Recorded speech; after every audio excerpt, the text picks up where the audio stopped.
O batismo é o grande dom da Santíssima Trindade a nós. Pelo batismo nós nos tornamos filhos de Deus, membros da igreja e herdeiros do céu. O pecado original foi apagado, se havia algum pecado atual também foi apagado, e nos tornamos aptos para recebermos os sacramentos. O batismo é o primeiro sacramento de iniciação cristã que nos tornou filhos de Deus. Mas de todos os dons do batismo, de todos os efeitos que ocorrem em nós e ocorreram em nós quando nós fomos batizados, o efeito mais sublime, e o que resume todos os outros, é que o batismo nos uniu a nosso Senhor Jesus Cristo. O dom imenso do batismo é Jesus Cristo, que nos une para sempre a Ele. São Paulo diz na sua epístola aos Romanos que todos nós fomos batizados na morte de Cristo, para nós termos a sua própria vida de ressuscitados. E o fim da existência de Jesus Cristo aqui na terra foi precisamente para dar à humanidade a vida de Deus. E essa vida de Deus nos veio no batismo. O batismo nos deu uma vida nova a partir daí, mas também nos deu compromissos para com Deus e para com o próximo, fruto desta vida nova. Como disse, o batismo nos une a Jesus Cristo. E hoje, na festa da Santíssima Trindade, nós temos que nos perguntar e fazer um exame de consciência de como nós estamos vivendo a nossa identidade de cristãos. Na verdade, nos tempos modernos, nós vivemos hoje uma grande crise de identidade das pessoas em geral. E o cristão também passa por isso. Em um país como o Brasil, que já nasceu católico, que foi batizado logo com uma missa, nos primeiros tempos do descobrimento, que recebeu um nome santo, terra, ilha de Vera Cruz e depois terra de Santa Cruz. Um país católico e que dos anos 50, 40, 50, sobretudo para cá, vai diminuindo no seu número e vai se perdendo. Um país em que o pecado pulula e cresce cada vez mais por toda parte. Nós vamos vendo, depois dessa revolução cultural que ocorreram nas últimas décadas, que os cristãos vão perdendo essa identidade. Embora nós sejamos muitos católicos ainda no Brasil, nós nos acostumamos com isso e desenvolvemos um catolicismo muito superficial. Um catolicismo de festas de padroeiro, um catolicismo de procissões, um catolicismo de costumes até muito bonitos e tudo, mas, infelizmente, o catolicismo, ou a identidade cristã, não penetrou em nós como deveria, pelo menos na maioria do povo. E na festa da Santíssima Trindade nós temos que nos refletir se nós estamos tendo esse catolicismo superficial. A crise que veio na Igreja Católica, sobretudo nos últimos tempos, passa por essa superficialidade.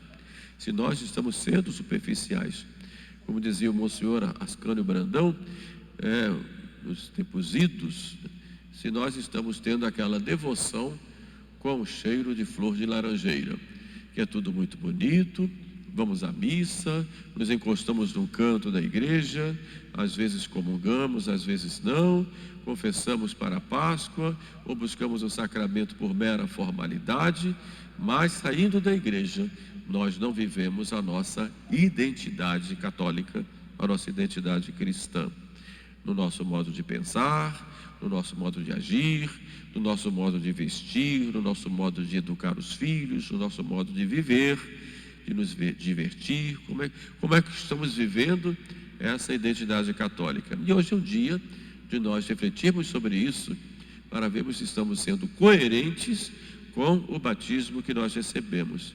se realmente estamos vivendo esta união com o nosso Senhor. E eu gostaria de colocar 3 pontos para a reflexão nesta união. Primeiro, temos que ser unidos ao nosso Senhor na sua palavra.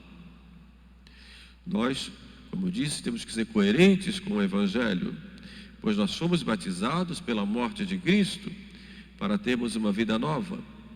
Nós somos chamados à santidade. Ser santo é o mandato de Deus. Sede santos porque eu sou santo, disse Deus. Mas Jesus Cristo fala, né? Sede perfeitos como vosso Pai Celeste é perfeito.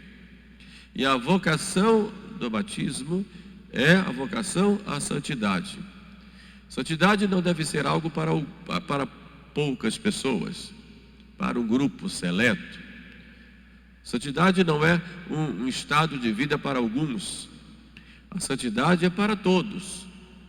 As bem-aventuranças são para todos. Os mandamentos da lei de Deus são para todos.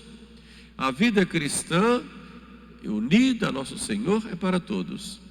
E isso começa com a escuta da palavra de Deus e com a submissão a esta palavra. Palavra que nos ilumina, que nos encaminha e que nos mostra o que Deus quer de nós. E Deus vai manifestar essa sua vontade através dessa palavra, através dos acontecimentos, através das ordens dos nossos superiores, mas a palavra de Deus vai ser sempre o centro, onde Deus vai falar para nós, dizendo o que nós devemos fazer. Não é fácil ser cristão. É necessário ter tenacidade, é necessário ter valor, é necessário ter coragem. Gente mole, preguiçosa, indecisa, gente que não sabe o que quer, não entra no céu. Lá não tem nenhum assim. No céu só tem gente decidida, gente que sabe o que quer, gente corajosa. Gente mole, preguiçosa, que fica querendo ser água morna, a esses Deus vomita da boca, como diz lá o Apocalipse. Por isso é preciso sermos decididos. Não é fácil, sobretudo nesses tempos em que os ventos todos sopram ao contrário. Não é fácil nós não nos deixarmos levar pelo espírito do mundo. Não é fácil nós não nos deixarmos seduzir pelas tentações, muitas vezes tão poderosas, porque o ambiente em que nós vivemos é tão corrupto, e de tanto nós vivermos com o mal, nós terminamos nos acostumando, e ficamos indiferentes, e perdendo o bom senso, e perdendo critérios entre o que é certo e o que é errado. Isso digo na prática, teoricamente sabemos, mas na prática, na hora de decisões, terminamos ficando indiferentes, fruto desse liberalismo que nós recebemos dos nossos antepassados. Não é fácil nós não nos deixarmos levar pelo espírito hedonista, pelo culto do prazer, pelo culto do poder, pelas vaidades que se nos impõem, pelo espírito do mundo, do culto do possuir as coisas materiais. Claro, mas se nós realmente tomamos uma decisão clara por nosso Senhor, nós vamos também sofrer incompreensões, às vezes dentro da própria casa, quando um toma uma decisão que é correta e o outro critica e acha que é fanatismo e não precisa ser assim, por exemplo. Ou quando nós somos ridicularizados. O Papa Bento dizia que para nós no Ocidente o maior martírio é exatamente esse: somos colocados como uma espécie de palhaços diante dos outros. Somos ridicularizados. Não importa se somos perseguidos, nós temos que ser coerentes com o nosso Senhor, coerentes na caridade, coerentes no nosso relacionamento com Deus e no nosso relacionamento com o próximo. E isto é estarmos unidos a nosso Senhor na sua palavra. Repito, não é fácil. Não é fácil ser cristão em um mundo paganizado como o nosso. E o que é pior do que na época do paganismo da Idade Antiga. Porque hoje nós vivemos uma grande apostasia, um abandono total da fé. Ou, quando não isto, muitos que dizem que creem, mas vivem como se Deus não existisse. Quando não há a ridicularização das próprias verdades da fé e daquilo que se relaciona com ela. Então não é fácil viver nessa época, mas Deus nos criou para esse tempo. E o grande desafio é nós vivemos a nossa identidade católica em um mundo em crise, em um mundo que apostatou. E no nosso país a mesma coisa, e vai nessa mesma linha, porque, como disse, nós nascemos católicos. O segundo modo, ou segundo aspecto da nossa união com o nosso Senhor é a união na Eucaristia. Eucaristia, que é sacrifício, tornado presente no altar e renovado continuamente, quer dizer, o sangue de Jesus que continua, no certo sentido, jorrando e lavando e nos lavando. Então a participação na Santa Missa, e para nós é o centro do nosso culto católico, tudo vem da missa e nos leva para a Santa Missa. A Eucaristia como presença real, em que se realiza aquilo que Jesus disse no Evangelho de hoje: eis que estou convosco todos os dias, até a consumação dos séculos, e se realiza de modo real e claro para nós. E a Eucaristia, que é também sacramento, que é alimento para nós, que nos fortalece nessa caminhada aqui na terra. Apesar de todas estas dificuldades que nós enfrentamos, nós não estamos sozinhos, porque nosso Senhor está conosco, nos fortalecendo. Como diz lá o Santo Tomás: ecce panis angelorum factus tibus viatorum. Eis o pão dos anjos que se fez pão dos que caminham nessas estradas do mundo. Então a Eucaristia que nos fortalece, que nos une de modo íntimo ao nosso Senhor, e nos coloca em comunhão com Ele, e estando em comunhão com Ele, comunhão com a Santíssima Trindade, e assim, com essa força da Eucaristia, para não só evitar o pecado, mas também para nos fortalecermos e nos santificarmos, nós continuamos essa caminhada até a vida eterna. Então precisamos amar a Eucaristia. O cristão vive da Eucaristia, e relacionando-se à Eucaristia, a nossa vida de oração, que, como disse, tudo vem da Eucaristia, nos leva para a Eucaristia. Não existe cristão verdadeiro se ele não reza. Então é preciso termos vida de oração, e já tivemos a oportunidade de falar sobre isso em algumas homilias anteriores. Então viver a união com o nosso Senhor é viver a união na Eucaristia. Então participar, ir à Santa Missa e participar, como pedia São Pio X, não como meros espectadores da liturgia, mas como participantes, cada um na sua função, evidentemente, o sacerdote como alter Christus, mas os fiéis em união com as intenções do sacerdote no altar, para que se unam ao próprio sacrifício que se oferece ao Pai para a remissão dos nossos pecados e para a nossa santificação. É necessário viver a Eucaristia, sermos almas eucarísticas. E a Santa Missa que nós assistimos e da qual participamos no domingo deve preencher toda a nossa semana. Quantas vezes acaba a missa e lá fora ninguém nem se lembra do que se falou, não é? Não há nenhuma reflexão, nada que mude. Se houvesse, teremos muitos santos, porque quem participa da missa aos domingos terá pelo menos 50 homilias por ano, e se não melhorou, acho que nem com paulada melhora, né? Então preciso ter mais consciência daquilo que Nosso Senhor quer, porque a igreja ela tem na sua liturgia, ela tem uma pedagogia, até chegar o Natal, o Advento, uma pedagogia. Então como é que estamos colocando em prática isso? E por fim, viver o batismo implica também permanecermos unidos à igreja. Inclusive quando nós observamos no rosto da igreja sombras e manchas que não pertencem à igreja. Isso já dizia o Papa Bento XVI. Vivermos unidos à igreja, em obediência à igreja, em comunhão com a igreja, em comunhão na fé da igreja, que não muda, apesar de muitos homens terem mudado, em comunhão dos sacramentos, do culto, que é a Santa Missa, como eu disse, e em comunhão hierárquica, sabendo que todos nós somos membros uns dos outros, mas nós temos a cabeça, que é Cristo, que aí para nós é representada por aqueles que Ele colocou para reger a sua igreja. Então temos que ter esse cuidado de viver a comunhão. A Santíssima Trindade é comunhão, Pai, Filho e Espírito Santo.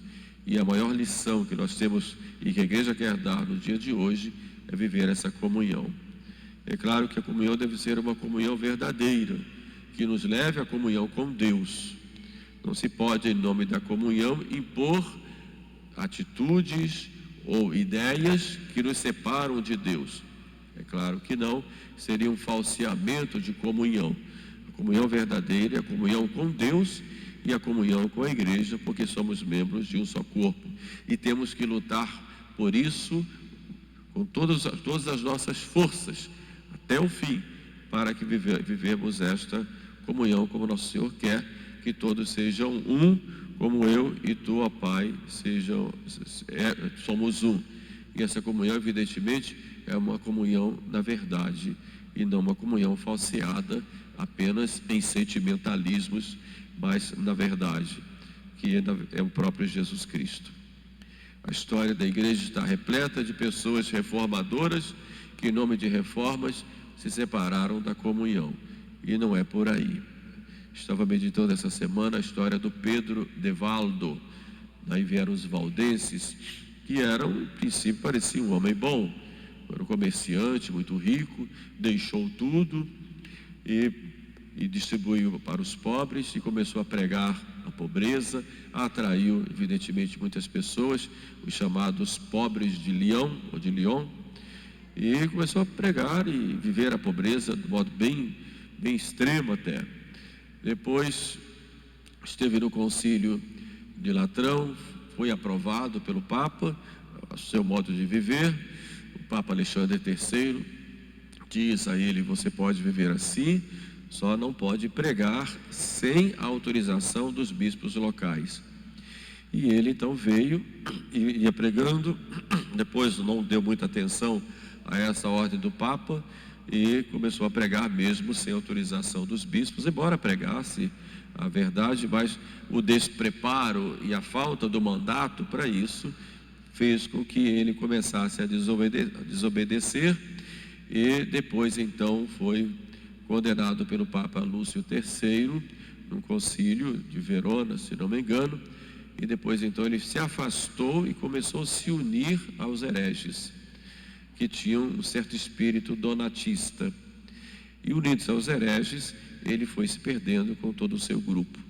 Daí vieram os chamados valdenses, que depois foram para a Itália, se uniram a um grupo lá da Lombardia, hoje estão na Itália, tem até uma universidade lá em Roma, mas se tornaram hereges e começaram a combater as verdades da fé, como por exemplo a existência do purgatório, sufrágio pelos mortos, como por exemplo aquela questão dos donatistas, já condenadas e refutadas por Santo Agostinho, que colocava a validade dos sacramentos na santidade do ministro e coisas do tipo. Por isso muitos eles consideravam sacramentos inválidos se o ministro não fosse santo. Por outro lado, se achavam iluminados, então começaram a eles mesmos, se aforando santos, a administrar os sacramentos invalidamente. E veio aí uma preparação já no século XII, XIII, para o protestantismo que vem lá com Martinho Lutero. Na mesma época, a igreja precisava de reformas. Na mesma época surge São Francisco de Assis, que pregava a mesma coisa, a pobreza, o despojamento, não é? Só que São Francisco vai lá ao Papa Inocêncio III e se prostra diante dele com seus frades e apresenta ao Inocêncio a sua regra e obedece. Pode pregar, mas a pregação tem que estar com autorização daqueles que foram colocados na hierarquia, que tem realmente o mandato divino, ontologicamente falando. E São Francisco, na sua obediência, muitas vezes incompreendido, ele espalhou o ideal franciscano. Depois, inspirados por ele, vieram os dominicanos, também os carmelitas tiveram influência na própria vida de São Francisco, que está aí até hoje. Hoje, com toda a problemática, mas continua a mesma ordem nos seus ramos. De modo que, uma diferença que a gente vê entre Pedro de Valdo e entre Francisco de Assis. Viver o batismo é viver também esta comunhão. É claro, como eu disse, dentro da mesma fé, do mesmo culto, da mesma comunhão hierárquica, dentro da verdade. Então nós temos que ter esse cuidado, porque viver o batismo, não vou viver o meu batismo fora da igreja. Isso não. Porque fora da igreja nós sabemos que não há salvação. O meu batismo me colocou na igreja, então eu tenho que ser um membro da igreja, e não um membro que fica por fora, querendo corrigir as coisas que nós vemos dentro da igreja saindo. Aí não é possível, não é isso que Deus quer. E vai terminar caindo ou no cisma ou na heresia, como a gente vê tantos e tantos casos. Hoje é o dia de rememorarmos o batismo. Fui batizado, sou cristão pela graça de Deus. Como vivo o meu cristianismo? O que eu tenho que melhorar, o que eu tenho que corrigir? Tenho realmente renunciado a Satanás e as suas pompas e as suas obras? Tenho procurado viver segundo a fé que eu recebi no meu batismo? Pensamos, pois, a Nossa Senhora, que é sacrário da Santíssima Trindade, que ela nos interceda por nós, para que sejamos autenticamente cristãos e tenhamos nossos nomes escritos no livro da vida. Louvado seja nosso Senhor Jesus Cristo.